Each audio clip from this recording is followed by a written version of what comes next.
Deafrowe with Deafrowe TV, and I'm back again with another review. And of course, because it is the Christmas season, we are doing another review of Silent Night, Deadly Night. This time, part 3 called Better Watch Out. 1989 is when this was made, and it's better than the second one, let's put it that way.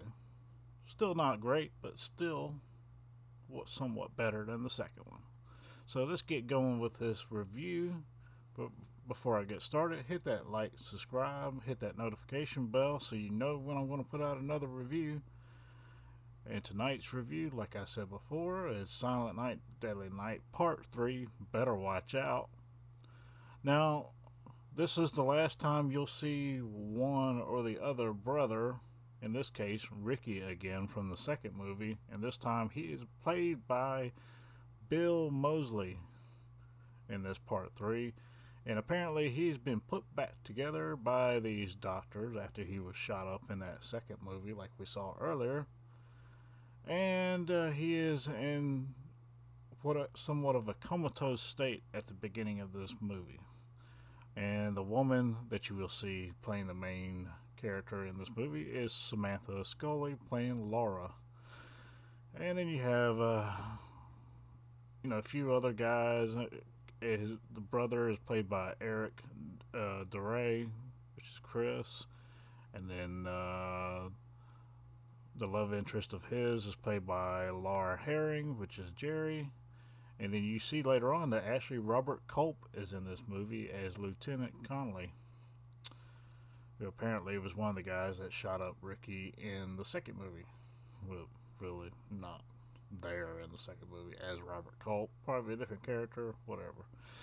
Anyway, Silent Night, Deadly Night Part 3, 1989. Better watch out. Let's get going.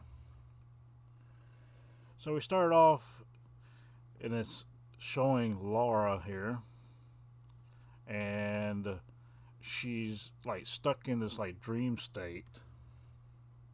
And not really telling you why or anything like that, but she sees this guy coming after her, and all these Christmas themes going on around her as well.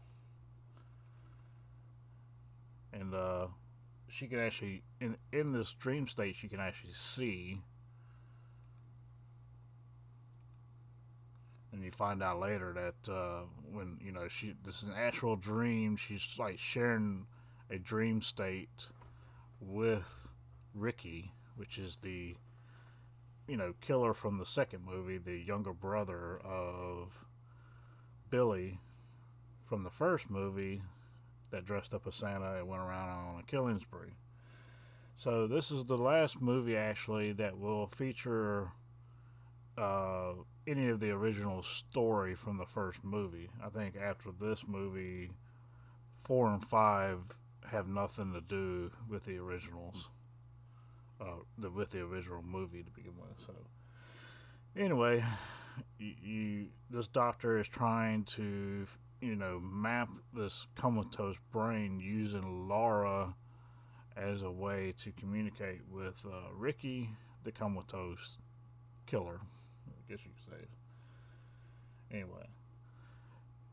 And the doctor thinks that she's not telling him everything he wants to, that she's seeing, because she's holding back some information or whatever, and she's like, no, not really.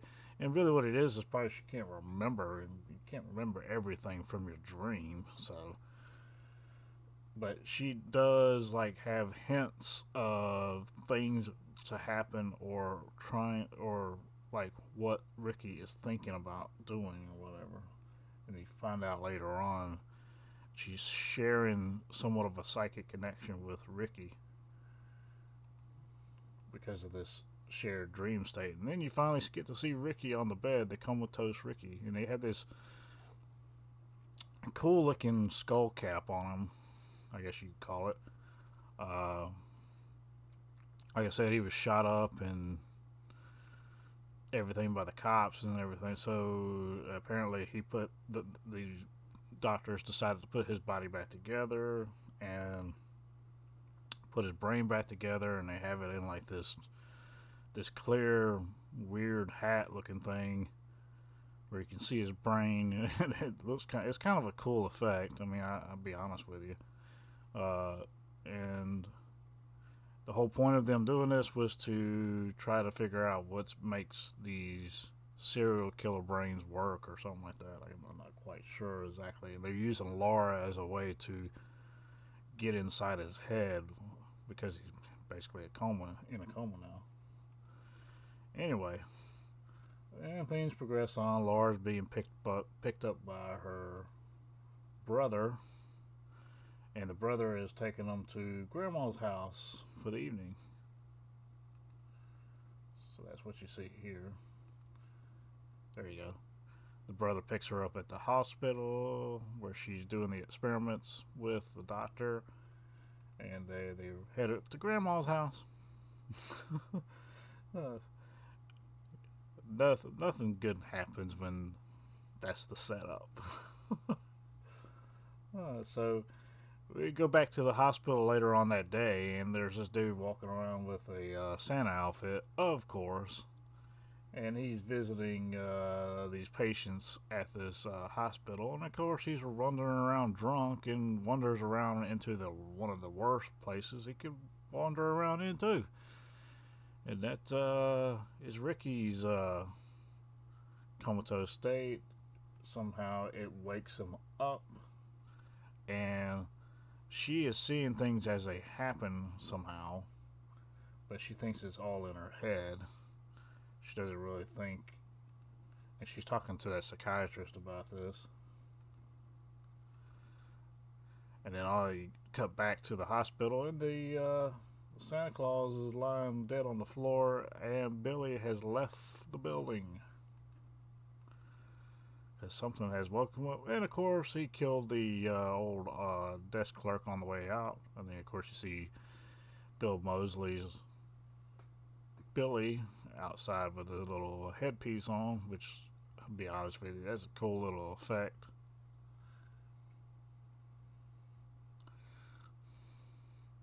Of course. And they cut back to bits and pieces of the first movie, and it's basically Laura is seeing bits and pieces of residual memory from Ricky in her own mind. Like she's still connected to him, not by wire, but by brain waves. But they connected so much through the dream states and stuff that she's seeing stuff in real time that he's thinking. And of course, Ricky is on his little kick of a killing spree to make his way to. Basically, he's trying to find Laura. And he's kind of like making his way through everything. And every time you see the color red apparently sets him off, no matter what it looks like. It doesn't even have to look like Santa Claus, just the color red in general sets him off, and he goes to kill you. And we finally get to see old Grandma here, cooking up a turkey, cooking up a storm here and everything. And of course the Jeep is red, if you didn't notice. And they're trying to make their way to Grandma's house and all this stuff, picking up stuff at the grocery store. And of course they pick up the brother's girlfriend, which is played by a Laura Herring, and her character is Jerry in this movie. And of course, here comes Robert Culp, Lieutenant Conley, and making his way to the hospital because guess who has gotten out and murdered folks again? And he was under the impression that Ricky was dead, and he comes to the hospital like, what's going on? I thought this dude was dead. Why is he up alive killing folks? And so, yeah, they're trying to figure out like where he's going and how he's doing things. And of course, you see, there's kind of a funny shot. He tried to cover up the headpiece. Anyway, Ricky shows up at Grandma's house before Laura does, and is wined and dined by the grandmother, thinking she's taking in like a veteran of some sort of a war. And Yeah, so he's obsessed with Laura, and the grandmother decides she's gonna be really nice and give him a present of some sort, and decides to pick up a red present from under the tree and hand it to Ricky.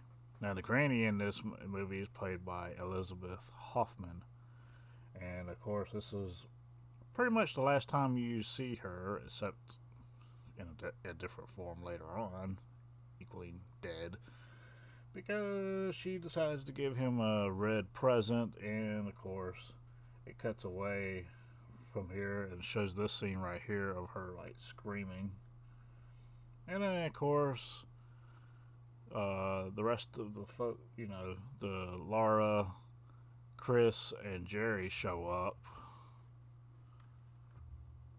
at not long after this goes on, and of course they can't find Granny anywhere in the house. And then she's having like visions in her head of Granny, even though she's not there. And then everybody's like, "Oh yeah, Granny's fine. Granny's fine. We'll find her later. Maybe she went out some way." So yeah, oops. Yeah, don't want to show that. Anyway, yeah, they decide to have a bath together. While Granny's missing. Don't give a shit about her. And of course, Robert Culp's character, Lieutenant Conley, and the doctor there, um, they're trying to make their way to Laura's Granny's house because they figured out that that's where uh, Billy is headed towards because he has an obsession with Laura because Laura's been inside his head, all this BS stuff. So they're trying to make their way there, whatever. And then of course Chris and Jerry go outside to see about getting the vehicle and going to track down Granny because they're getting worried now because nobody's called. The phones are down and everything else. They go looking for the Jeep, and the Jeep's missing. It's been trashed and put somewhere else. They can't figure out why because it's red. Anyway,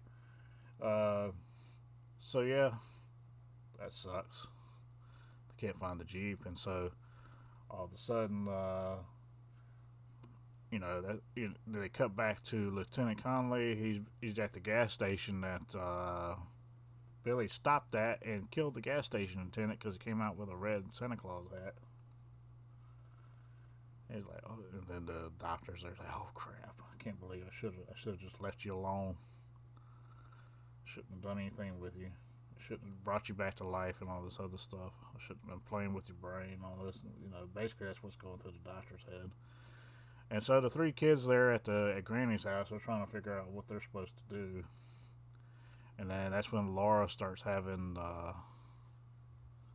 these visions in her head, and then she's like, "Wait, we got to get out of here because he is here now."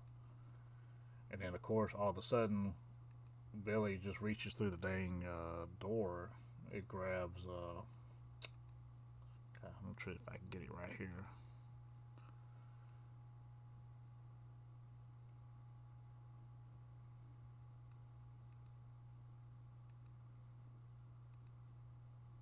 Right here. Let's see if I can get it right here. Let's see. Like turns around and then all of a sudden, boom! He's coming through that dang door. Billy is here. And so yeah, he fights Billy off with a knife, stabs him in the arm, and he lets go her. Cuts back to Robert Culp's character. They're going down the road. He got to take a whiz. The doctor decides to leave him on the side of the road because the doctor wants to try to fix the problem himself and get there before the detective decides to just shoot him. And they're still stuck in the house trying to figure out what to do. Chris finds the grandfather's shotgun. They decide to go outside and try to do a face-off with Billy. It doesn't work, of course, because Chris shoots him, but he just keeps on coming. And that's when Billy stabs Chris in the chest or the stomach. I'm not quite sure. it makes him go down. Right, yeah, in the chest area. And then that's when the doctor pulls up and sees him and like, oh no, I'm too late or whatever. And the doctor's like, look, I'm trying to help you. Help me help you. And then of course he just gets stabbed and killed. It's like, well, that didn't work, did it? And old Billy, he's like, God, it looks like Sling Blade with an open hat. Like you can see my brains. Anyway, so the two girls are stuck in the house now by themselves, and of course something's got to go down. Something's gonna be bad. And of course she goes. This is Jerry. She's like looking around, trying to find places to hide, and she gets pulled up underneath the bed. And of course, you know, he knows Laura is blind, so he's kind of like in the house hovering around. And then that's when Laura finds Jerry on the bed, and she's been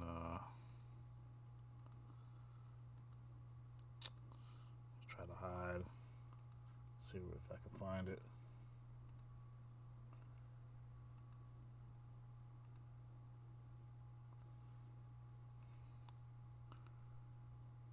Yep.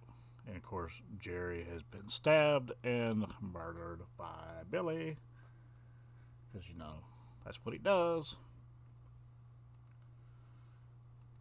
She freaks out, just trying to get away from him and everything. And he's crashing through doors.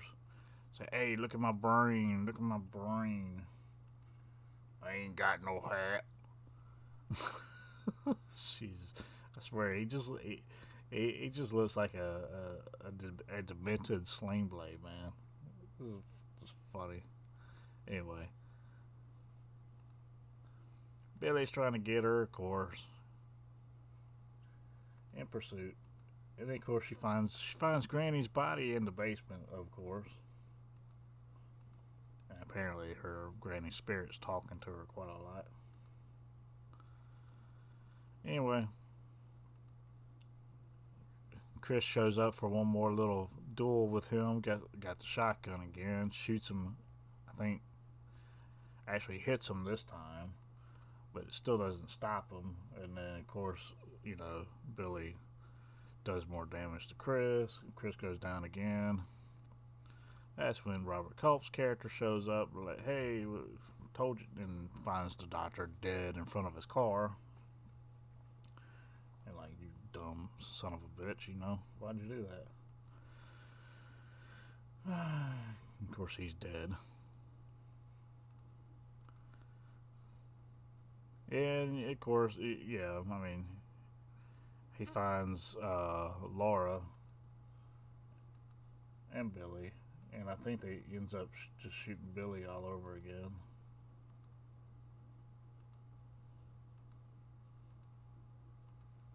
Let's see. There we go.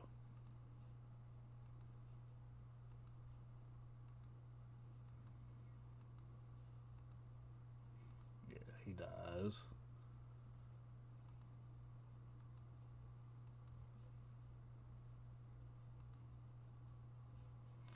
She's like hovering over Chris, hoping he doesn't die. And then, of course, you know, that's when Lieutenant Connolly shows up. See if I can get this just right. He's trying to get down there, help him.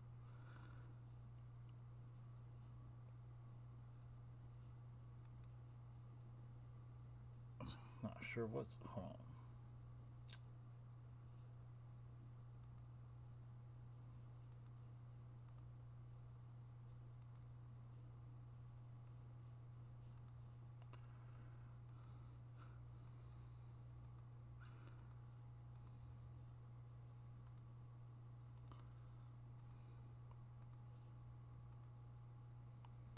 That's right. She takes him on. All right. My bad.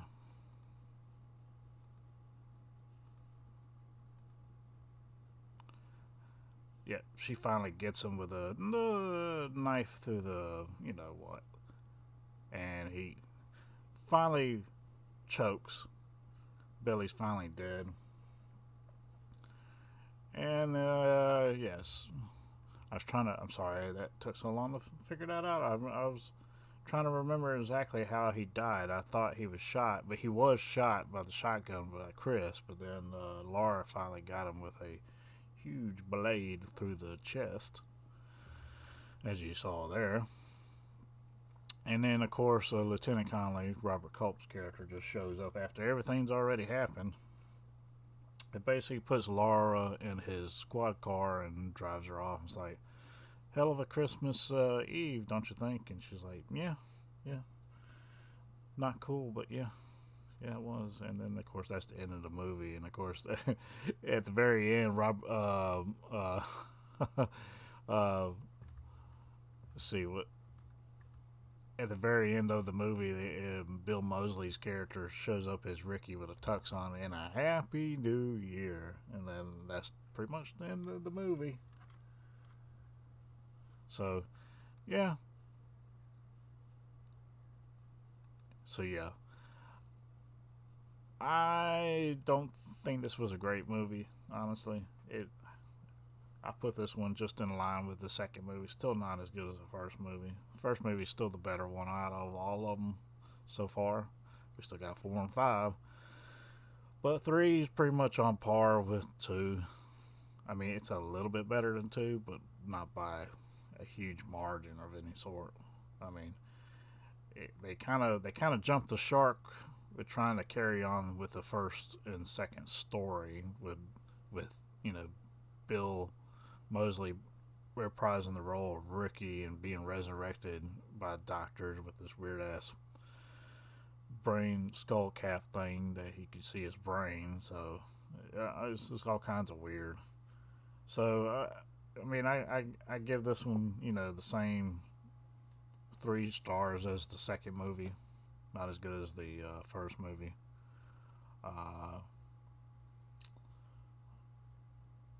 Yeah, well, I don't know. I say it's decent. I mean, the second one was decent. This one's decent. It was entertaining enough. I did like the effects of it. I think that's pretty cool. The practical effects, especially the skull cap thing was really weird, but it was cool looking at least. But in my opinion, he just looks like a demented Sling Blade. But whatever. So yeah, 3 out of 5, decent, whatever you want to call it.